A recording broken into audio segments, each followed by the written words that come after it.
Hello दोस्तों, स्वागत है आपका हमारे यूट्यूब चैनल में। दोस्तों, जो बीए बीएड पार्ट फर्स्ट के स्टूडेंट हैं उनके लिए जो हिंदी साहित्य का सेकंड पेपर होने वाला है उसके कुछ इंपॉर्टेंट क्वेश्चन मैं आपको यहाँ पे बताने वाला हूँ।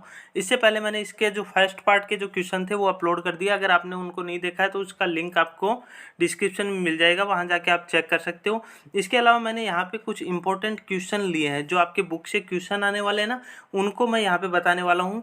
आपके इसमें व्याख्या भी आने वाली है, तो व्याख्या के लिए आप अच्छे से अपनी प्रिपरेशन खुद के हिसाब से कर ले, क्योंकि व्याख्या में आपको स्टार्टिंग में आपको प्रसंग लिखना है। प्रसंग में आपको मतलब जो आपका जो टॉपिक दिया हुआ है, चाहे गद्य भाग का है या पद्य भाग का है, तो वो कौन से चैप्टर का है और उसका राइटर कौन है उसके बारे में लिखना है। और उस जो गद्यांश या पद्यांश जो भी दिया हुआ है उसके अंदर क्या मेन बातें क्या हैं वो एक दो लाइन उसके अंदर लिखनी है।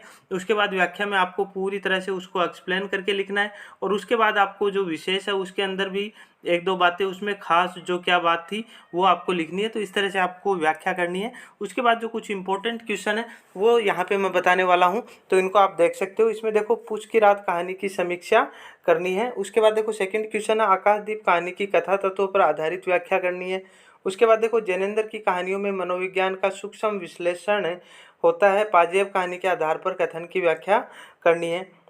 उसके बाद देखो, फणीश्वर नाथ रेणु की कहानी तीसरी कसम रचना कौशल की दृष्टि से सर्वश्रेष्ठ कहानी है, व्याख्या करनी है इसकी आपको। उसके बाद देखो, जिंदगी और जोंक कहानी व्यक्ति की अदम्य जिज्ञासा को व्यक्त करती है, स्पष्ट करो। उसके बाद देखो, अगला जो क्वेश्चन है, सिद्ध कीजिए कि परिंदे कहानी में प्रेम की असफलता से उत्पन्न अकेलेपन की अनुभूति हुई है।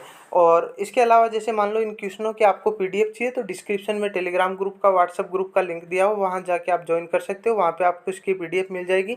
इसके अलावा भी अगर कोई एक दो क्वेश्चन और इम्पोर्टेंट बने तो उनका वीडियो न बना के मैं आपको वो डायरेक्ट टेलीग्राम पे या व्हाट्सएप ग्रुप पे ही डाल दूंगा, तो जिससे उस आपको कुछ बेनिफिट हो सकता है, तो वो ज़रूर ज्वाइन कर लें। इसके बाद देखो, अगला जो क्वेश्चन है, ठेले पर हिमालय यात्रा वृत्तांत में प्रकृति के दृश्यों, कोमल भावनाओं और मन स्थिति का वर्णन करना है आपको। इम्पोर्टेंट क्वेश्चन है, इसको ढंग से पढ़ लेना आप। दो टूटती हुई व्यवस्थाओं के मध्य स्थित स्थापना व्यवस्था के प्रतीक है डॉक्टर जोशी कथन के आधार पर संस्मरण कथन के आधार पर डॉक्टर जोशी के चरित्र का मूल्यांकन करना है। उसके बाद देखो, संस्मरण व रेखाचित्र से आप क्या समझते हैं, और संस्मरण व रेखाचित्र के स्वरूप को स्पष्ट करते हुए इन दोनों में अंतर बताइए। तो इस तरह से ये कुछ क्वेश्चंस मैंने लिए हैं, एग्जाम की दृष्टि से इम्पोर्टेंट है, तो इनको आप अच्छी तरीके से तैयार कर लीजिए। तो सभी को एग्जाम के लिए बेस्ट ऑफ लक। धन्यवाद।